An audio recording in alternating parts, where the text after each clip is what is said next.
This is 30 for 30, a series presented by iCoach. Personal development is the basis of this, where we talk, we learn, and we grow. I'm joined by a good friend, Stewart Hardy, who's been a just unbelievable blessing to me as an individual as life has gone for me. We've been able to connect. I've joined a Bible study with him, and I've seen just what God can do when he's working through people. So, Stewart, thank you so much for joining me. Oh man, I'm just humbled and honored to be a part of this. I love the 30 for 30 idea. Thank you. Thank you. I said if anybody mentions it, I'm going to give credit where credit's due. But way back at the beginning of the pandemic, I sat down with Ed Jones from University of Kansas, and I knew him when he was a high school coach at Hightower. I was at Crosby, and he's taken off, done some great things, but he reached out to everybody and said he just wanted to have kind of an off the record conversation. And I said, that's a fantastic idea to grow to 30 people. So let's do it. And it's taken off. It's been amazing. This is a little more on the record, but still just as real as possible. So Stewart, as you join us, I want to first start with what got you to Coppell, Texas, and what got you from grade school through high school to where you are now. Yeah, so I grew up in a little town, Alabama, called Selma, Alabama. Very small town, but big name. You know, a lot of history. My parents, my grandparents were born and raised there, so that's home. So for 15 of my 18 years of living at home, we lived in Selma. We moved to South Alabama for 3 years, and that was a pivotal moment. When I think back on my life, I think back of significant milestones and moving from Selma, going into 8th grade down to South Alabama for 3 years just was a God thing. Just a different school, different set of friends. I think God kind of got our family closer together. We moved back to Selma for my junior and senior year. And, Selma's a very interesting town, a lot of history. We could talk hours on the history, but growing up there, and I don't think it's just me, but for me, you don't really understand the history growing up there because a couple of reasons. It's like anywhere you live, you don't truly understand the history. You're always looking somewhere else. But two, I think there was two sides of history taught. Looking back, I'm not convinced that the whole story wasn't taught growing up. And just like, there's two sides to every story, but when it comes to history, I look back and I don't think I fully understood it. And then I was 18, I made a decision to join the Air Force. I didn't like school. I knew going to college was not going to be probably the best move for me at the time. And so I was telling the story to a friend the other day. I think I've gotten a little wiser now, but as 18, my dad dropped me off to get my physical. And at the end of the day, I called him. I said, okay, Dad, I'm ready. You can come pick me up. He said, how'd it go? I said, well, I signed up. He goes, you don't want to think about it? I said, they gave me 30 minutes. And so that was, I was 18. And so I joined the Air Force. I go San Antonio, do my basic training. And then I get my first assignment. It's in Idaho. And I had honestly grown up in Alabama. I really didn't have a clue where that was. I pulled out a map. I had no clue. So I made the drive. I bought my first car when I got to go home for 2 weeks in Selma, and I drove across Texas up to Amarillo, New Mexico, Colorado, and Utah, up to Idaho. And it was unbelievable. But another life-changing event happened there when someone looked at me and said, where are you from? I said, Selma, Alabama. And they said, oh, we're still segregated. And that really bothered me because I remember thinking, really? It hadn't been like that in years. But then it had me start thinking through some things that it was more divided than I ever realized living there. And it caused somebody questioning me that for me to really think about it. And I went from Idaho to out in the Aleutian Islands in Alaska for a year. They end up in D.C. Another pivotal conversation in the Air Force that really changed my life was I was in processing at the base in D.C. and this young man, African-American guy, looked at me. He said, where are you from? I said, I'm from Selma, Alabama. He said, so am I. He said, I know where you went to school. I said, excuse me? He goes, yeah, look in the mirror. Wow. And I was like, wow. And that really, that's 1994. That's not 1964. It's 1994. And that shook me up. I was 21, and that's just something that it stuck with me like it was yesterday. Being asked that question, and at first being offended by it, but then having to look in the mirror and go, he's right. Yes. And so that just started me on this journey of just trying to process division, trying to process racism, because I had heard my parents were not racist. I can tell you without a doubt, my parents saw everybody as people, but I'm not going to say everybody I was surrounded with thought the same thing. And so it caused me to really do a lot of internal reflection. I don't think I truly dealt with it until I had kids, and they were asked questions about, Daddy, where are you from? And what's it like? And so my mom lives in Selma. What's it like? And it just really has bothered me over the years.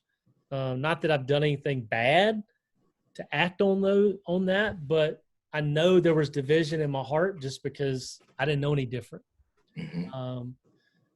And so it's taken a long journey to process that. And another event that really changed my life, not really related to dealing with race, but in 2014, my dad retired, and they moved down to Belize to serve full-time as missionaries. They've been going down for years, and he was going down for a week or two at a time. I started going for a week, and then in 2014, he had a routine surgery down there. We had to fly him back here. Things didn't go well in some of the recovery, and he ended up passing away.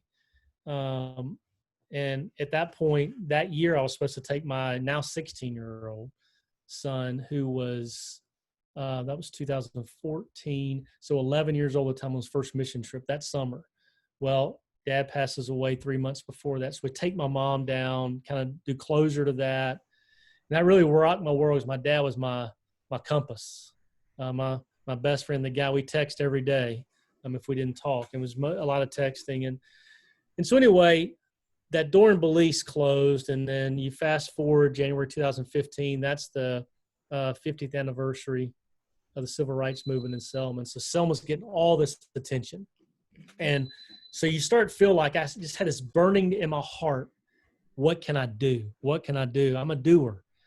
And it's like everybody in the country is going to Selma trying to do something. Now is not the right time. But I wasn't satisfied. And so they have the big celebration in March, April, the end of April, just so happened to be literally the day, 1 year to the day my dad passed away. My son, just knucklehead Instagram post of dunking a Nerf hoop, a basketball goal, post on Instagram, and it started a conversation with some guys who'd gone to Belize with us that summer. We did a basketball camp. And I just made a comment. I said, how about it we reunite in Selma this summer? This is April the 29th, April 30th. Mm-hmm. And I get this text message of, are you serious? Check yes or no, kind of like the little elementary school love letters. I said yes. And so May 1st, I have a conversation with a guy in Selma.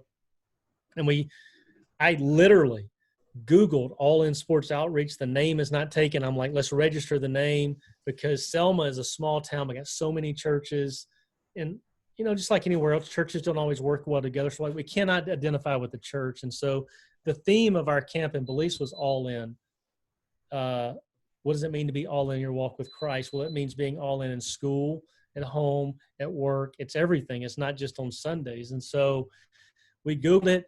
That was May 1st. We did a 4-day basketball camp. We went to probably the poorest neighborhood in town. We took some basketball goals and just invited kids out, and we taught basketball. We had some great coaches, teaching basketball with excellence, but also sharing about Jesus. And, I'll be honest, people there even in that neighborhood were like, why are you coming to us? Nobody does that. And it's like, well, that's the model of Jesus. We're not going to load you on the van and take you to the YMCA. We're going to come to you. So we did that for a few years, and that really changed my family. because also that year being the 50th anniversary brought up a lot of questions. The movie Selma came out. And so I did a lot of digging of history, and it just really rocked my world, changed my life. I believe it changed the course of my family. Not like, again, not that we had a lot of bad stuff in us, but it really caused us to really, really dig deep and go, okay, we need to be intentional. And so the organization, that's how it started. And then we did some camps, and now it's just strictly some media stuff. But it was just the heartbeat of that. Sports is one of the few things. I think sports and food are probably the only two things that bring people together. Mm-hmm. And I like both of them. So you got to pick both, so we pick sports. There you go. There you go. Man, that reminds me of, I had first year being a varsity football coach. I was down in Frisco, Texas, and the head coach said, there's a FCA football camp that we're going to go to. He said, who's in? And so me and the whole offensive staff, we said, we're in, let's go. Offensive staff was in to go. We caravanned in a Suburban. At the time, I had a 7-year-old, a 5-year-old, and a 5-month-old, and a wife who was like, okay, you're going to be coaching football, and I'm going to be watching these kids this whole time, right? So we go over to an FCA camp in North Carolina. We are one staff that's there, and there's a Division II college that's a defensive staff there. What I didn't know was that the football part of it was just part of it. The other part of it is that each coach was able to share their testimony. And from that moment, which reminds me of the camp, you have kids from all over, some of the poorest kids from Memphis, Tennessee, from Atlanta, Georgia. We had a ton of kids from North Carolina and South Carolina. It was eye-opening that they were there because sports united them, but they were there because they were searching for something. They were searching for Jesus. That's right. And sports is one of the few things I think that does that. Yes. Yes. And consistently. Mm-hmm. Absolutely. One thing that I'll never remember, this was probably 12 years ago. So this young man who was 15 is probably, I'm not good at math, but probably 28, 29 years old right now. He gave his life to Christ after one of the coaches shared their testimony on the field as we huddled up. And there were kids of every race that you can imagine, from different backgrounds. And every kid was low socioeconomic. But he was in a situation where that he said that he's been acting up, and he shouldn't be acting up because he was on his way. His mom's boyfriend was driving her to get an abortion, and she jumped out of the car to give him a chance at life. And he had been living like he needed to live. And that because he heard the coach's testimony, what he could do to change his life, that's what was going to happen. And that changed me forever.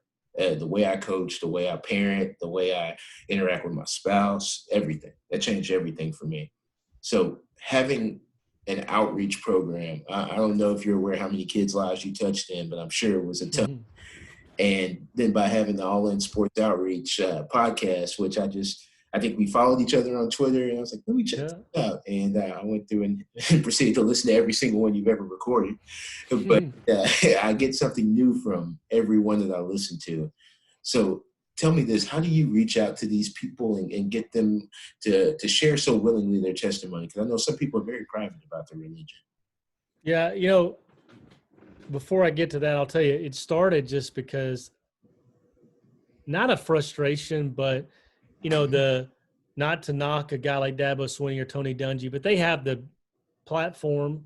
But I just was having a conversation with a friend and said, but what about the local coach, the local athlete? Everybody's got a story. He's like, well, started. I'm like, I'm not a techie.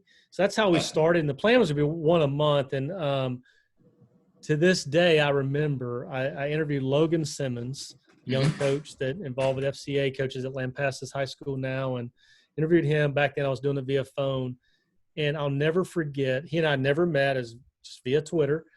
And he said, hey, I think you should call these 5 people. So I tell people all the time, not multi-level marketing, but that's how it started. A guy says, the first few was just people I'd reached out to. And then it started with Logan saying, hey, you should call these 5 people. And then I did, because I'm not afraid to reach out to anybody. And the worst thing to do is not respond or just say no. And then that's just how it just started that way. then it was that person would say, hey, call these 3 or call these 4, or call these 5. And it's just, God's just been incredibly good and gracious. And it's turned into, not by my design, not by anybody's design, primarily a ministry to coaches. And we have been very fortunate to interview some bigger name folks, but it's those local high school coaches, local athletes, small college coaches that just have incredible stories just like everybody else. And I can tell you, if nobody ever listens to them, I'm okay with that, because just the conversations I have with those people, it changes me, every one of them. I take notes diligently, and there's so many things I've learned. I'm not a coach, but I've learned to be a better husband, be a better dad, be a better man, just from talking to people. So, and as a parent, it's encouraging to know, because I think even inside the Christian circle, inside the church, we hear what's wrong with the school system, what's wrong with the public schools a lot. And what I've learned is there are coaches all across the United States that love Jesus, all races, all ages, and there's a ton of them. Every time I think I've talked to a lot, it's like somebody else send me a list of 20 more guys. Hey, you need to talk to these. I don't have enough time, but it's just a reminder. There are godly men and women all over the country in the schools that love Jesus and love people, and they're making an impact. We need to get behind them. Absolutely. Absolutely. And what's encouraging about that for me is knowing that first, so many have been referred to you or have reached out to you to share their testimony. They're unashamed of what they believe. And then really what's going on right now in the course of our nation, because I think it's impossible to truly be a Christian and hate any of God's creation. I don't think those two coincide. It just can't work.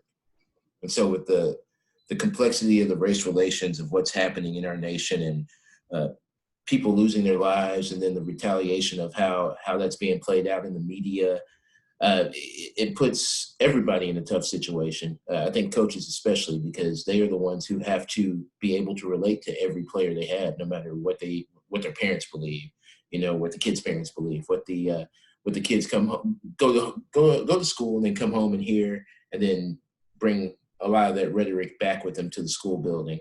So with the importance of what's going on here, let's kind of address the state of America right now. Oh, that's deep. I think it comes down to one simple thing, and I won't remember the name of the coach who said this on the podcast. I always ask people their favorite scripture, and one of them talked about in Genesis is we're all creating God's image, and he goes on to transition to, if that's true, we should pursue excellence. If we believe we have an awesome God, then we're all awesome, because it says we're all creating God's image. And I think we've lost sight of that personally. I think everything is tied to politics now, that we don't view things as followers of Christ through the lens of Jesus. We view it through the lens of left and right, Democrat, Republican first.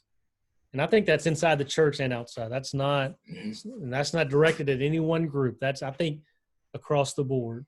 And so that causes us to be blind to the real issue. The other thing I think is happening is we don't listen to understand. I tell my kids, and they think I'm crazy when I say this, but I tell them, don't listen with your mouth. Listen with your ears. Like, well, Daddy, what's that mean? When I say listen with your mouth, you're listening to respond, not listening to understand. And we don't have enough conversations today. And, we get on, you and I met through social media. There's a lot of good things happening on social media, but you can wake up any morning and look at it, and there's somebody sharing something divisive. And it's somebody somebody I know. And it's because we look at it through the lens of left and right, Democrat, Republican, not Jesus. But then we're quick to post a Bible verse right after that. Yeah. And that's the part that really has me with a heavy heart, really struggling, because I'm trying to process. Everybody's creating God's image. That's all people.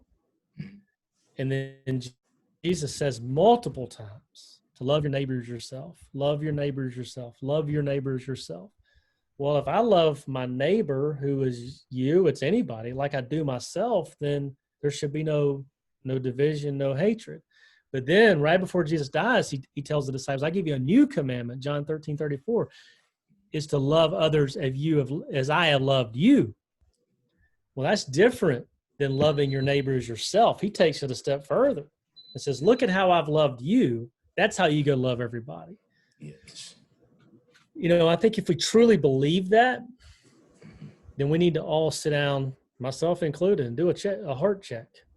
Because if I say I believe as a follower of Christ, and I believe if I say, I'm holding up a Bible here, if I say I believe this is true, and I do, I believe every word written here is the word of God, then how can there be division? How can there be hate? Because Yes. I'm saying I follow a God that loves everybody.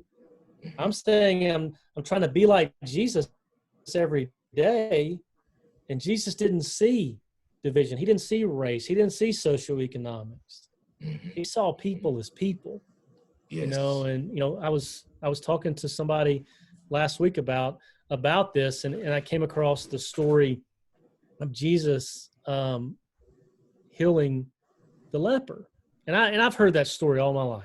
It's one of Jesus's miracles. But something stood out when I read it last week that, many of us look at people like that person. We would look at them as a leper. They're diseased, and in that time they're outcast. And we view people the same way. Jesus healed the person. He didn't look at them as an outcast. He looked at them as somebody created just like him. So until we get to the point of viewing people the way Jesus views them, we're going to have these issues. I agree 100%. One thing that makes it difficult is, and I'll even speak on some of the divisive things that have been shared. I actually took a complete break from social media today. This is Tuesday. This is Blackout Tuesday, because there was too much negativity being spread. But I saw a post that alluded to, "You guys blew it," was the title. It said you had everyone's ear, everyone's attention, everyone was focused on fixing the problem, and then you decided to start looting and rioting, and you blew your opportunity. And that hurt a little bit when I read that. I said, well, we always say a few bad apples, it's not always the whole bunch that's bad. But so you're telling me that this is our one time in 437 years that we actually had your attention and we blew it. And so now in my son's lifetime and his grandkids' lifetime and his great grandkids' lifetime, maybe we'll get another chance in another 437 years to get somebody's attention. And that's hard to handle, because what's right is right and what's wrong is wrong. A man lost his life, as many have before him, unarmed, to the hands of police officers, to the hands of vigilantes, to the hands of people who feel that they're above the law, and then the law proves that right sometimes by acquitting them or not even charging. But then we also have people who are running into stores and stealing personal items and have nothing to do with that cause at all. So right is right, wrong is wrong. How come we can't pay attention to both? How come we can't say, yes, those actions are wrong? And how come we can't address those both? Why do we have to choose a side? That's right. Yeah, I think it goes back to the lens we use. I saw that same post last night, and I was angry. Yeah. I saw it and I thought, really? One chance? How in the world can you share that and believe that? Yes. I can't comprehend that mentality. And as long as that mentality exists, unfortunately, we're going to be in this same cycle. And because to say that was the one opportunity when there was a chance last month, in Georgia, and without a video, that case never goes public. It just, that mentality really, really angers me. I don't have an anger issue typically, but when I see stuff like that, it's everything in me not to get into a debate. But I don't think social media is the right platform for that, so I just keep scrolling. Yep. Never. But when I see that, it really makes me angry. I saw that last night, and I'll tell you another quick story. I saw something else last night that really it hurt. And I don't think anybody's trying to hide it because it got on social media. But the town I live in, a young girl went for a jog yesterday. In the parks is a pedestrian bridge. Somebody spray painted "kill," and I'll let you fill in the next word. Starts with an N. This is year 2020. Wow. And it's really, that destroyed me last night. Because I just can't comprehend that. And I'll be honest, our city manager came out today, like, we do a graffiti all the time. We go and we clean the words. At this time, we clean the words, but we can't take away the damage.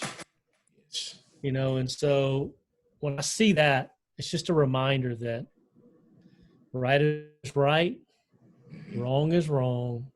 And until we change the lens of how we view things, we're still going to be fighting this battle, but it's a battle we're fighting. Yes. I think I told you before we started recording, for years, I didn't speak up for various reasons. None of the reasons are good. I just didn't. But for whatever, recently, it's just, I'm just sick and tired. If it causes me to lose friends, I don't care. If it causes me to lose some family members, don't want to be around me, then I don't care anymore. It's not worth trying to save a relationship or try to save a reputation over not wanting to offend somebody for something that's right. I mean, right is right, wrong is wrong. And I've had enough, man. It just makes me mad because I don't know how you feel. I'll never know how you feel, especially having a son. I have 3 kids. I have to have tough conversations with my kids, but conversations I have are totally different than you're having. And I'll never have those conversations. And I've gotten into some pretty spirited debates on white privilege. Oh, it doesn't exist. I'm like, what? Well, and the common argument is, well, I've had struggles in my life. Well, yeah. White privilege doesn't mean that you're not going to have hardships. It means that I have access that you don't. I get better treatment than others. And so having those conversations with my kids is different than what you have to have. But it's tough. It's tough to process. And you and I, another thing we're talking about beforehand, I think it's been out there the last couple of days. And I'm glad people are finally speaking up on this. Change is not going to happen by you getting people to go do a peaceful protest. It's going to happen when people like me get sick and tired and stand up and get white friends out there and go, enough is enough. We do it together. We can't expect the African-American community to continue to step up and go, Black Lives Matter, and then everybody else go, well, all lives matter. Well, duh. Yes, all lives matter, but when one's hurting, we'll get the one. Yes. We love the one. It doesn't mean we don't love the others. But until the white community comes together and says enough is enough, right is right, wrong is wrong, we're going to keep fighting this battle. I agree 100%. I got a little bit, not really some flack, but some, just a post I made, because I have a ton of friends, and I think we talked a little bit about the political aspect, and this is not a political aspect. This is a right and wrong aspect that we're talking about in life. But you can always tell which way someone's leaning by how they resist. Well, the quote I typed up, and it just hit me, and I said, this is exactly how I feel right now. And it's that the irony of privilege is remaining silent when other people's lives are in jeopardy, but being aggressively vocal when yours is inconvenienced. And there were so many people saying how they need a haircut, or it's ridiculous. This is America. I have to wear a mask to go in a store. This is ridiculous. And they were shouting on the steps of City Hall in police officers' faces, armed to the T with long rifles, and very, very, very intimidating. Very intimidating. But then we get somebody shot, and let's wait. A black man gets killed, and let's wait till we get all the facts, before we jump to judgment. And that hurts. it's almost comical that we can't see what the right is and see what the wrong is. That we can't Mhm. decipher the two. We can't see how a whole community is hurt by a young child losing their father or a mother losing their son, Mhm. and how that has a ripple effect that's negative that can affect generations. But we can see how the 10 weeks without getting a haircut kind of makes you look shaggy. And we get upset about that. And I had some great debates, but some of the best, they're not really debates, because I just let people talk. I didn't even respond. But one of the best was the messages I got from a class that I taught. I was 1 year at a very, very affluent private school here in Texas. And I was teaching government and economics, and it's with a Mm. worldview. And so I get to speak from what the Bible states versus what our economy states and what political influences state. And so we got to the 13th Amendment. And so I got a bunch of permission slips and I took it to the headmaster. He said, go for it. Sent it home. But we looked at the Netflix documentary 13. And if you haven't seen it, I very much recommend you check it out.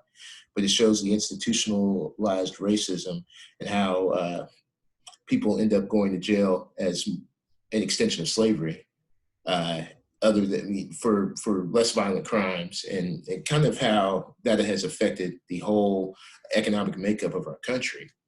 And so by the end of going through the lesson, I was like, okay, let me go ahead and update the resume because I'm probably going to get fired. But there's a lot of truth there. Well, fast forward a couple of years later, these same kids are in college. Their parents are some of my friends on Facebook. We interact on Twitter, uh, phone calls, everything else. They said, we see exactly what you were teaching. We appreciate you teaching a different point of view, because that's exactly what we've seen happen over the past few weeks. And I say all that to say that just because you're brought up a certain way and you've learned a certain thing your whole life and you think that's the norm, it's not everybody's norm. And I think empathy is what helps us heal. Being able to Boom. see things from somebody else's point of view, without judgment, That's without right. having to combat it. Just listen. And that helps everybody. Just just listen, man. Mhm. I mean, it's tough. I mean, I think we all struggle with it, because we want to be right. Oh, yeah. You know, nobody wants to be wrong, but yeah, we got to listen, and just change the lens. Yes. Yes. That was one, and I guess the last thing I'll say is that I've had some conversations with my son over the years, not just with this situation, but I always say the same conversation my mom had for me when I was a teenager and I started driving and everything else. And she says, Mm. if you ever get pulled over, be who you are, be respectful, just like I raised you to be, but don't argue. Mm. Either be right or you can go home. And I'd rather you come Mm. home to me and we'll figure out what's right. Wow. And Wow.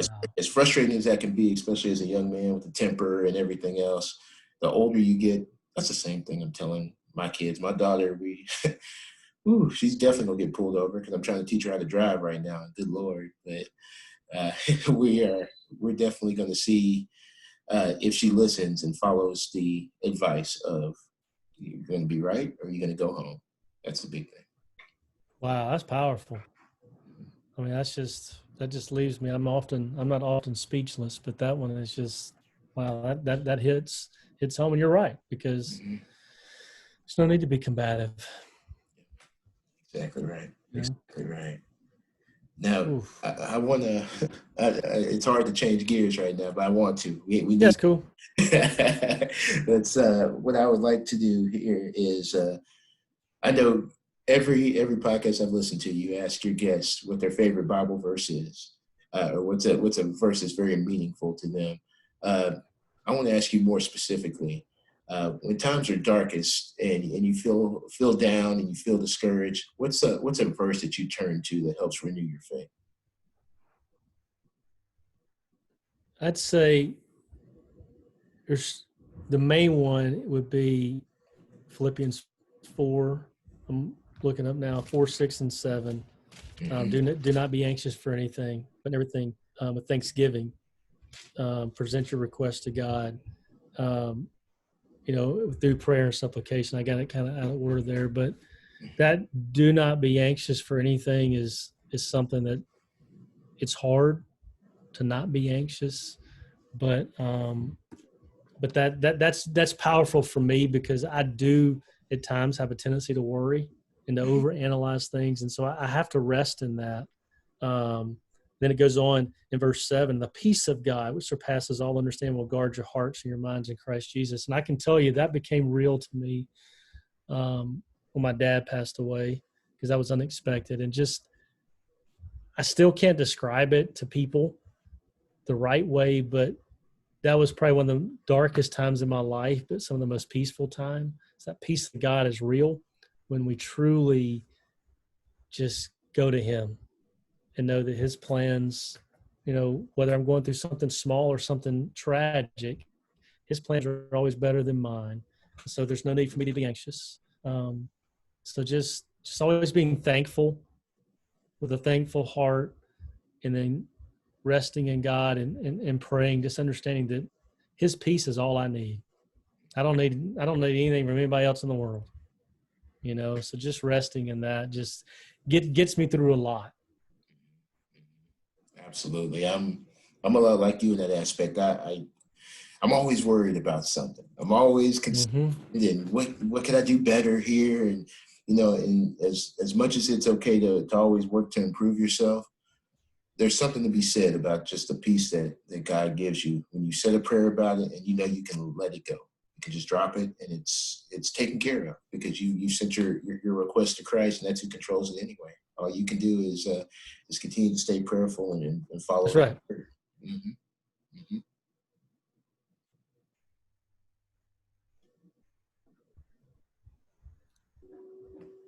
Because if I try to control it too much, I'm going to mess it up anyway. So, if I can just get away, it's going to end up a lot better anyway. That's 100% right. Well, Stewart, this has been a thorough development. I can't tell you how down I was before we started talking. Can't tell you how down I was before we started talking, but since we've gotten into this personal development, I won't call it a podcast. I feel renewed. I feel like I can lean on Christ and stop trying to control everything, because we can't do it. So hey, I've enjoyed it too.